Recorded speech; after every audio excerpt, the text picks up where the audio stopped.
Veja bem, existe uma promessa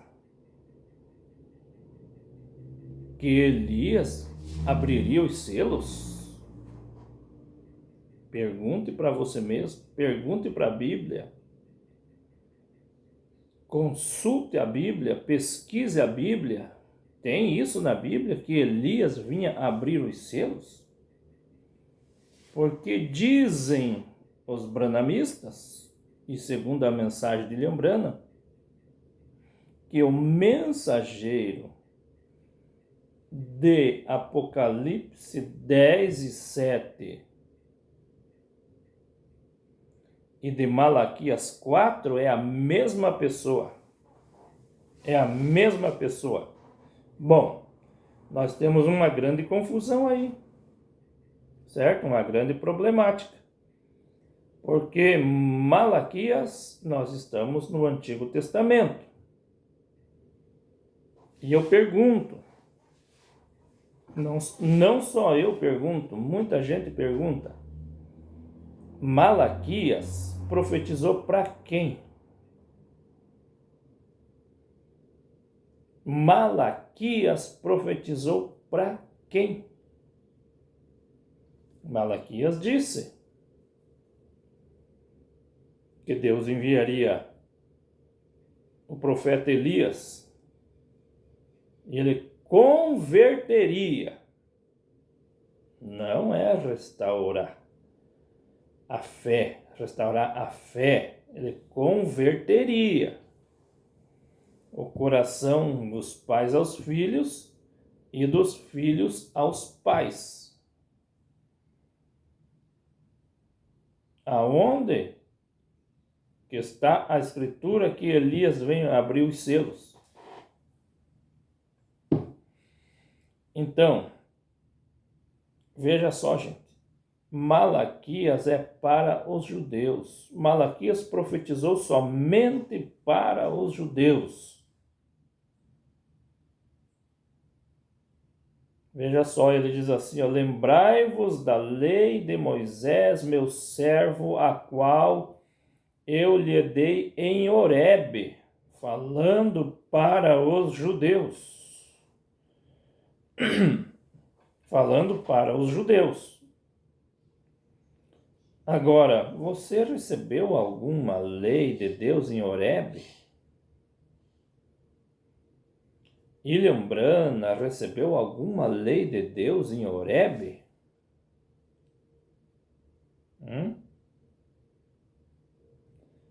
Então, o que acontece? O que acontece? Muita confusão religiosa. Muita confusão religiosa. Escrituras deslocadas. Tem que ver para quando, para quem é a escritura, a profecia. Entendeu? Eu me encaixo nessa profecia. Eu sou a pessoa dessa profecia. Aí, ó, se vocês colocam, né, como William Branham se colocou, sendo ele a pessoa de Apocalipse 10:7, sendo ele a pessoa de Malaquias 4, então por que não, veja bem, abrir um parênteses aqui, ó.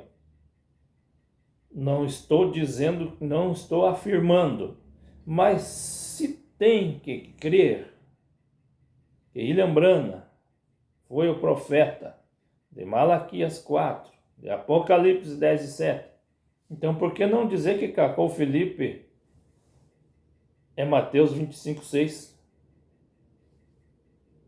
Não estou aqui puxando brasa pro assado do Cacau Felipe, porque Cacau Felipe é tão falso quanto William Branham, porque William Branham produziu Cacau Felipe.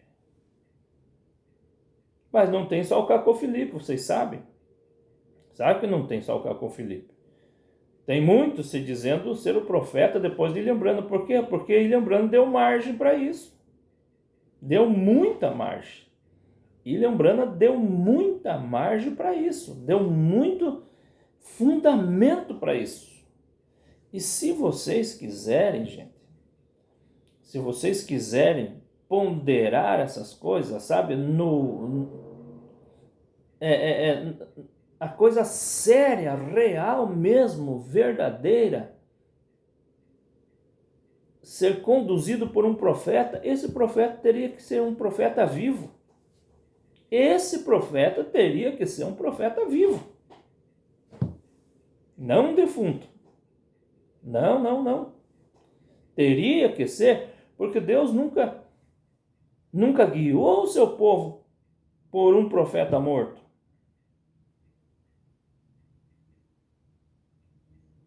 Olha bem quando Moisés morreu.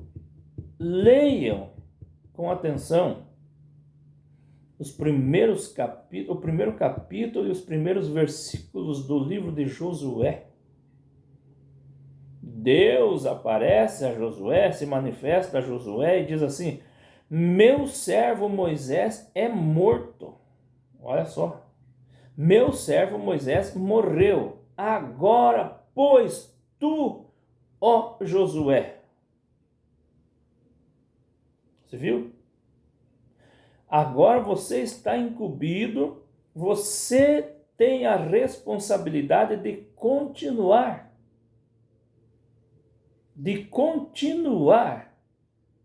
e fazer esse povo atravessar o Rio Jordão e adquirir as promessas. Por quê? Porque meu servo Moisés morreu. Então, gente, se vocês quiserem ponderar, se vocês quiserem ter um profeta, porque é vocês que querem, não foi Deus que prometeu, mas se vocês querem, desejam ter um profeta, sejam ao menos pessoas escriturísticas. Sejam ao menos, no mínimo, sejam escriturísticas. Certo? Então, se você ponderar e crer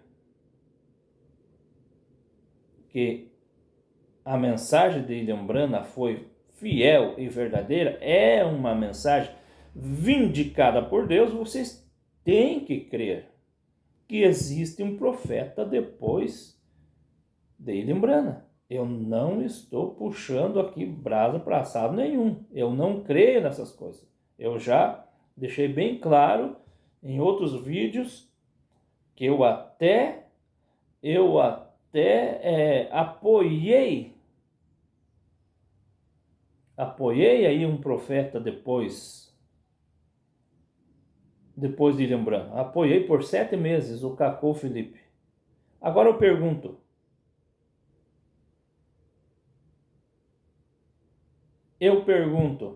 eu errei? Não, eu não errei. Sabe por quê? Porque se William Branham foi verdadeiro, eu estava correto. E todos os cacoístas estão corretos. Se William Branham foi exatamente um profeta de Deus para os gentios, como se diz essa mensagem aí, então os cacoístas estão mais corretos do que vocês, branhamistas. Porque se Jesus Cristo é o mesmo ontem, hoje e eternamente, foi ele que disse: meu servo Moisés é morto. Meu servo William Branham é morto. Então tem que ter alguém agora para conduzir. Tem que ter alguém para conduzir, um profeta vivo, não um defunto. Eu estou sendo perfeitamente dentro das linhas da Escritura. Entendeu? Quantas e quantas vezes eu vi pastores dizendo: morre Moisés, entra Josué. Isso é uma realidade. Isso é uma realidade. Morre fulano, entra ciclano. Porque tem que levar adiante a tocha do evangelho, ou da palavra. Mas então, aí morre Ilha Umbrana, e Ilha Umbrana continua levando a tocha, mesmo sendo um defunto, mesmo estando morto, continua levando. Não, gente, está errado. O que é isso? Isso é um misticismo. É um misticismo. A única vez que a Bíblia relata de se consultar os mortos, de alguém que consultou um profeta morto, foi a pitonisa de Endor. Certo? Que foi lá, mexeu os pauzinhos para consultar, né? Foi o rei Saul, através da necromante de Endor, para consultar quem? Um profeta morto. Consultar o profeta que já havia morrido. Então, se vocês querem ser escriturístico, onde que vocês entram? Vocês entram exatamente nessa palavra.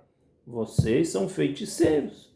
Vocês consultam o profeta morto através de um espírito feiticeiro, um espírito de feitiço. Você entendeu? Que é o que tem sobre o branhamismo um espírito de feiticeiro. Não se consulta profeta morto. Porque Ilha Umbrana, se ele fosse verdadeiro, ele deu muita base, mas muita base mesmo para um profeta estar vivo depois dele. E vocês não podem negar isso. Se vocês negar isso, vocês negam a Escritura. Vocês negam a Escritura. Então não adianta querer sapatear para qualquer lado que não fecha. Então veja, quando Jesus disse, se quiserdes dar crédito, esse é o Elias que havia de vir. E apontou esse para João Batista. Entendeu? Apontou para João Batista. Não tem Elias para ministrar para a igreja da graça.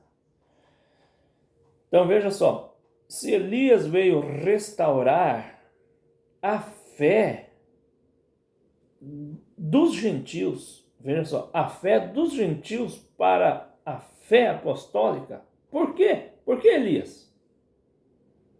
Aqui está uma pergunta. Por que Elias tinha que restaurar a fé dos filhos aos pais? Diz Ilha Umbrana que os filhos seriam nós e os pais seriam nossos pais apostólicos. E vocês sabiam que os apóstolos eram judeus? Você sabia que os apóstolos não pregaram para os gentios? Então os gentios começam com Paulo, ainda que Pedro teve uma participação lá em Cornélio, visitando Cornélio. E só que me falta dizer, os branhamistas dizer que aquele anjo que apareceu para Cornélio foi o irmão Brana. Só falta dizer que aquele anjo que apareceu para Cornélio dizendo, tuas orações, tuas esmolas foi recebida e ouvida diante de Deus. Só falta dizer que era o irmão Brana. Então veja bem, gente. Uma fé que teria que ser restaurada quando nem ainda havia começado. Quando nem ainda havia começado, porque Malaquias 4 lá converterá o coração dos pais aos filhos e dos filhos aos pais. Tá. Os filhos somos nós, os gentios, os pais são os apóstolos. Mas nessa época que Malaquias profetizou, os gentios já tinham entrado, já tinham ingressado no caminho? Não tinham. Não tinham ingressado ainda. Então eles teriam que ter recebido uma fé e depois, na caminhada, desviado dessa fé, perdido essa fé, e então, para se cumprir a palavra, que haveria um Elias para vir restaurar, mas eles nem haviam começado. Os gentios não existiam ainda, somente no plano. Somente no plano. Quando vem Pedro e viu que Deus havia aberto os braços para os gentios, Pedro ficou confuso. Aqui está uma coisa muito importante. Quando vocês dizem assim, ó, quem sai da mensagem, daí fica aí pregando sabedoria ou coisa e tal. Olha, gente, Pedro não era a pessoa qualificada para pregar aos gentios. Por quê? Porque ele não conseguia se livrar do judaísmo. Veja, ele teve uma experiência, mas Deus deixou ele de lado. E depois chamou Paulo. Chamou Saulo. Por quê? Não, agora Saulo sabe se desdobrar. Sabe se desdobrar. Veja só. Pedro foi visitar Cornélio. Olha bem. Foi visitar Cornélio. O Cornélio contou para ele a visão do anjo. Aí Pedro, continuando, falou de Cristo. E enquanto Pedro falava de Cristo, o Espírito Santo desceu sobre todas as pessoas que ouviam atentamente a palavra que Pedro estava falando. Nem batizados foram ainda. Antes do batismo, viu, branamistas? Vocês que pregam que tem que batizar nas águas para depois receber o Espírito Santo, nem ainda haviam descido as águas para receber o batismo em nome do Senhor Jesus Cristo, e já haviam recebido o Espírito Santo ao ouvir a palavra. Então veja, é uma coisa depois da outra. Como que se faz para receber a fé? A fé vem por ouvir. E ouvir pela palavra de Deus. Então, se o Elias vinha restaurar a fé dos gentios, quando foi que os gentios tinham ouvido a palavra? Ouviram de Pedro e depois de Paulo. Entendeu? Então, quando Deus outorga a sua igreja, a partir de Atos capítulo 2, e reparte o Espírito Santo para todos aqueles que estavam esperando, nenhum recebeu mais do que o outro. Nenhum recebeu mais do que o outro. Depois, Deus traz Paulo, e Paulo diz assim: eu, como sábio arquiteto, pus o fundamento, e veja lá quem vai edificar sobre esse fundamento. Não é assim que ele disse? O tempo vai trazer, vai provar o edifício, a edificação que alguém edificar sobre esse fundamento. E ele diz que o fundamento, gente, o fundamento é Cristo. Se o fundamento é Cristo, toda a construção tem que ser Cristo. Se o fundamento é Cristo, todo edifício tem que ser Cristo. E ele diz que é um edifício que cresce para templo santo no Senhor.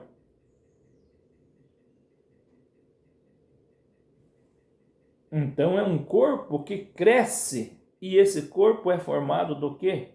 De pessoas. De pessoas. Através do quê? Através de mensagem de lembrando? Não, gente, para com isso. Parem com isso. Para vocês conseguirem infiltrar e lembrando, achar um lugar para ir lembrando, vocês têm que desfazer a palavra que já está posta. Já está posto, o fundamento já está posto. Ele disse, Paulo disse, e eu, segundo a graça de Deus que me foi dada, Deus me fez apóstolo, pregador e doutor dos gentios. Dos gentios. Então, gente, não tem. O sétimo anjo é um ser celestial. O sétimo anjo é um ser celestial, porque quando os anjos tocaram a sua trombeta, eles tocaram no céu. E cada vez que um anjo tocou a sua trombeta, após o toque da trombeta, tem um acontecimento. Certo? Após o toque da trombeta, tem um acontecimento. E é fácil de saber. Se houve, ou se você ver algum acontecimento e você voltar na Bíblia, aí você poderá dizer, opa, esse acontecimento é porque o anjo tal tocou a sua trombeta. Mas quando o sétimo anjo toca a sua trombeta,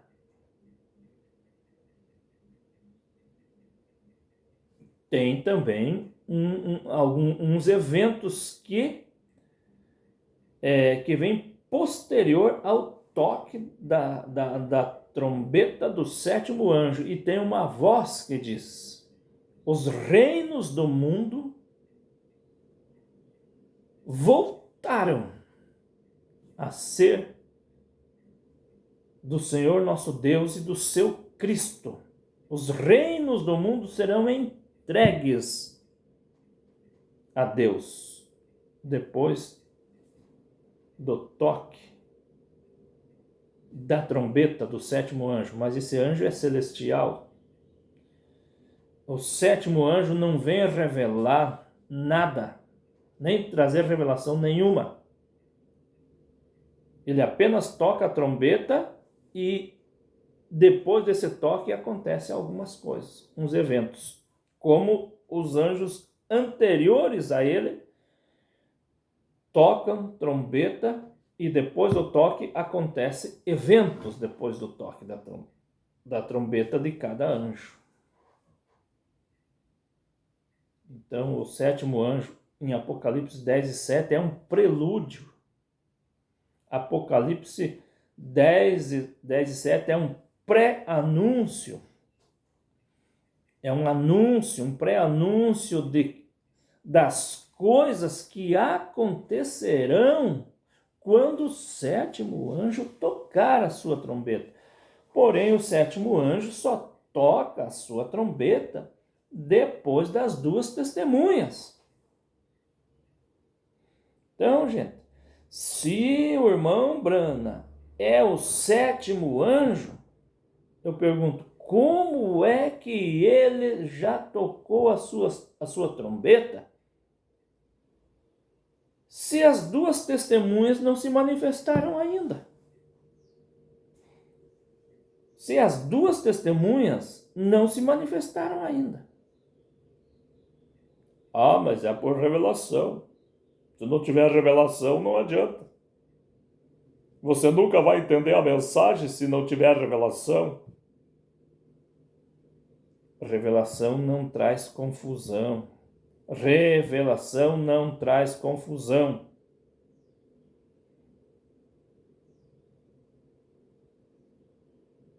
As duas testemunhas já pregaram sua mensagem na praça da grande cidade?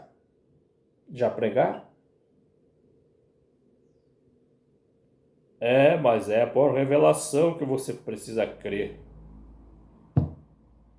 A revelação tem um sentido. A revelação não traz confusão.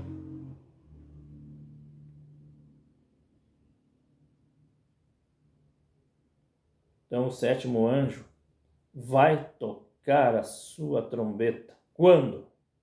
Em Apocalipse 11:15. 11:15. Mas quem foi que tocou a trombeta então em Apocalipse 10:7? Ninguém. Ninguém tocou a trombeta em Apocalipse 10:7. Veja lá, volta lá. Ninguém tocou trombeta em Apocalipse 10:7. Ninguém. Ali está sendo um anúncio. O anúncio é: quando o sétimo anjo tocar a sua trombeta. Ele não tocou em Apocalipse 10:7. Ele vai tocar em Apocalipse 11:15. Ninguém tocou trombeta em Apocalipse 10:7. O único que quis se intrometer e ser um trombeteiro foi William Branham, para os branhamistas. Entendeu? E quando que a Bíblia diz que Elias vinha tocar trombeta? Vinha abrir selo? Você lembra que Paulo disse? Se a trombeta der sonido incerto, quem se preparará para a batalha? Mensagem de lembrando é uma trombeta, é um sonido incerto, gente. Mensagem de lembrando é um sonido incerto. Deus não enviou William Branham. Deus não enviou William Branham para essas coisas, quero dizer.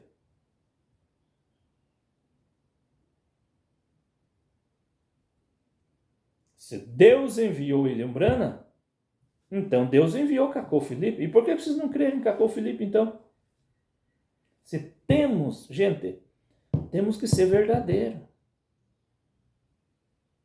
Temos que ser verdadeiros. Se temos que crer em William Branham, se William Branham é escriturístico, temos também, qual é a dificuldade de crer em um outro profeta depois dele? E repito aqui novamente, não é que eu creio, eu não creio não, porque eu não creio em William Branham. Eu só creria em outro profeta se eu cresce em William Branham. Eu não creio em William Branham, então eu não posso crer num profeta depois de William Branham. Por quê? Porque William Branham foi mentiroso, falso profeta. E eu não posso ser enganado duas vezes.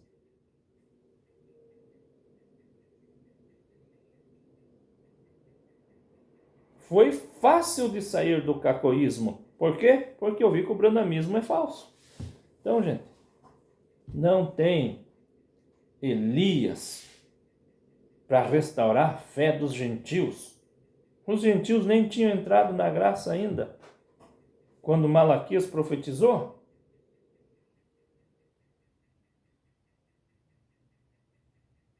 Quando Paulo chega lá em Jerusalém, ele diz, quando foi feita aquela reunião em Jerusalém, foi definido o que seria pedido para os gentios fazerem. Tá certo? Esqueça isso. Esqueça esse negócio de Elias, de Brana, essas coisas. Você vai perder a tua vida. Muitos estão saindo um após o outro. Daí você vai dizer, por que será que estão saindo agora? Claro, agora nós temos as coisas tudo acessível. Não é incredulidade, não. É abertura dos olhos. Alguém vai dizer, eu também pensei, já disse. Mas como então que nós vamos parar aqui? E Ilha Brana, como é que fica? E como é que fica isso? E como é que fica aquilo? A Bíblia não disse que a besta enganaria todos, grandes e pequenos, ricos e pobres? Só menos aqueles que têm seus nomes escritos no livro da vida do Cordeiro. Tá aí, essa é a resposta.